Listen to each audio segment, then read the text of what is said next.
সালমান খানের ৫৯তম বার্থডে সেলিব্রেশনের জন্য পুরো খান ফ্যামিলি গুজরাটের জামনগরে জড়ো হয়েছে। আরবাজ খান, সোহেল খান ও তাদের দুই ছেলে আরহান ও নির্বাণ খান ও সলমান খানের দুই মা হেলেন ও সালমা খান, অর্পিতা খান সহ সবাইকে একসাথে জামনগরে দেখা গেছে। সলমান খান তার বার্থডে পার্টিতে শুধুমাত্র ক্লোজ ফ্রেন্ডদের আমন্ত্রণ জানান। এক কথায় পুরো খান ফ্যামিলি প্লেনে করে জামনগরে উড়ে গেছে। প্লেনের মধ্যে সবাইকে নিজের মতো করে আনন্দ ও মজা করতে দেখা যায়। এরপর সলমান খান তার ভাগ্নিকে সাথে নিয়ে কেক কাটান।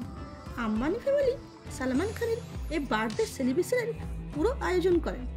মুকেশ ও নীতা আম্বানিকে এই বার্থডে পার্টিতে দেখা গেছে। এরকমই ভিডিও পেতে চ্যানেলটিকে লাইক, শেয়ার ও সাবস্ক্রাইব করুন। আর ফেসবুক, ইনস্টা থেকে দেখে থাকলে ফলো করুন। Thanks for watching.